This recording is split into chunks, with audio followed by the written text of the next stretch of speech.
All right, I'm glad to be with you today by way of video. I hope that your day is going well and that you're excited about life today. There's a lot to be excited about.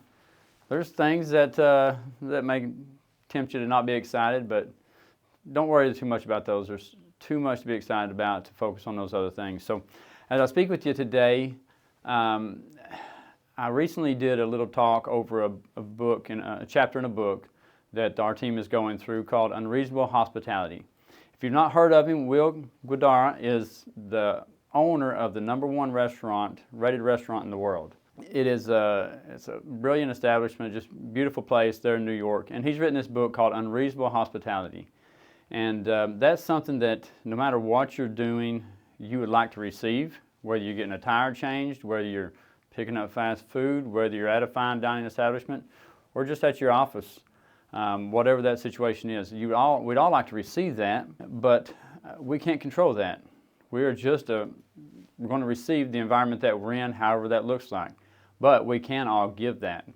And so the teaching from the Word of God is that do unto others as you would have them do unto you. And so if you want that unreasonable hospitality given to you, well, let's just start giving it to others, and then we'll enact the principle of reaping what you sow.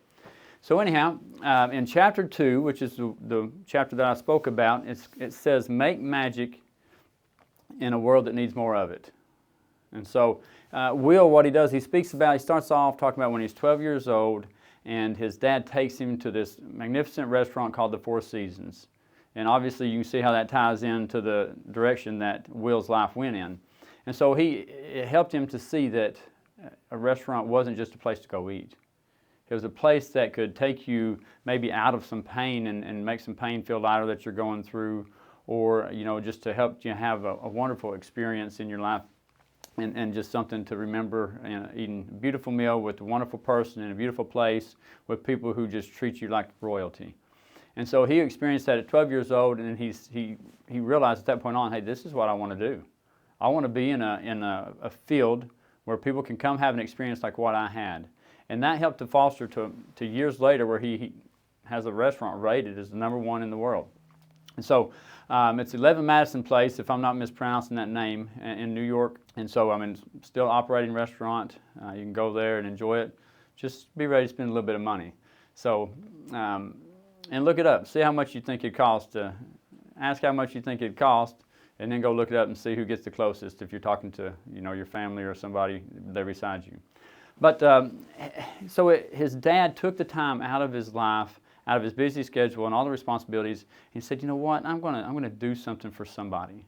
That somebody just happened to be his son. He said, so he took time to think about the person. He took time to think about what the experience what experience would be amazing for him. And then he took the time to go and do it. He planned it, he went and did it, and he paid the money that it cost to go to this nice establishment. And it changed this boy's life forever. And we have the opportunity throughout our life to do those things for other people, whether it's our spouse, whether it's a father, a mother, a child, a friend, a coworker.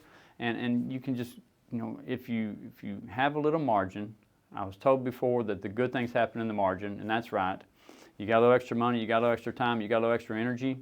You can take that and you can go and you can use it to do something that's extraordinary for somebody else. But now let's slow down a little bit, settle down a little bit. It doesn't always have to look like that. Everybody can't afford to run off to the Four Seasons or to go to his best restaurant in the world, right? For my large family, it cost me a few $1,000s probably by the time we were done. But he tells of another story, and this is one that spoke to me a little bit stronger. It's when his mother, her health was failing, even as he was a child, and his dad was away working in the restaurant business as well. And one time when his dad was working, his mother fell down the stairs. And he was too little to pick her up. He couldn't pick her up. He couldn't take her, put her on the couch, put her in her bed. But he was big enough to go get some pillows and blankets and just to be with her out there on the stairs. And so they laid together, and when Dad came home, probably around 11 o'clock at night, there they were at the bottom of the stairs, sleeping together, and there they were. And of course, Dad, did what Dad needed to do and got them back together. But he tells this story because this is something that sticks out to him in his life as far as it was a magical moment for him. And it just had to do with them being together in a hard situation. And so that stirred some things up in me whenever I began to speak on this chapter, and that brought back some memories that had pain with them. A time when me and my dad and my sisters were all together and we were crying. We were having to do something that was really hard, but yet my dad was there with us in the middle of it, willing to do it and willing to be a part of it, and it was to be a blessing to somebody else. And so that was a memory that came back to me, that we were at the bottom of the stairs. I mean, you know, Mama experienced pain, and it was not, the Four Seasons was the top of the stairs, and in this moment they were at the bottom. But in both places, they were together. And so in a world where the most important thing is loving God and loving people, create these moments. And they're not always going to be the top of the stairs moments. Sometimes they're going to be the bottom of the stairs. But just take it as it comes. And there's times where God will put these moments together, and you just get to be a part of it and get to be there. And I say just do it. Just see where you can fit in. Just see what you can do. See what you can add to somebody's life, and be there for them at the bottom of the stairs whenever they go through those times.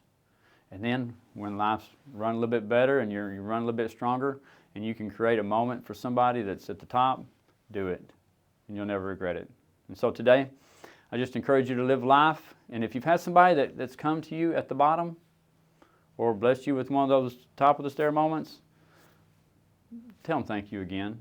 If it was 2 years ago, if it's 10 years ago, I taught on that book, and it brought up a lot of emotion, and I did part of it with a broken voice, and I've seen others cry during that time.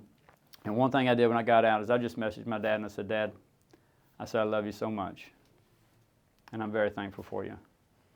And so I hope this stirs something in you today and helps you remember somebody who did one of these things for you, did something for you at some point, sometime, that just really, you know, I mean, it's like, man, they just really loved me well right then. And so think back about that. Reach out to them today and say, hey, I never forgot, and I never will forget the time that you did this and this. But then be that for somebody else, where they will think about you years later. And it's not about them thinking about you, but it's about you making an impact and making a dent where you're sent. And so go out there, live life today. If you don't feel like you have something to be excited about, make something to be excited about. You got a God that loves you. You got people that care about you. There's no doubt about that. And so go out there and care about somebody, and be a champion today. So enjoyed this time talking to you, and love to connect. Elevate's doing some great things. It's not a commercial. It's just true. We're helping people buy and sell, and we do it. And along the way, we care about who we're working with, and want to help them accomplish their goals in real estate, but in relationship with the Lord and with their family, whatever that looks like. That's why we do this. I'm not making money right here. This is not a money-making deal. We do it just to share and to invest in those who are willing to watch and take a little time to better themselves. So hopefully that's you. Hope you have a great day today, and appreciate you.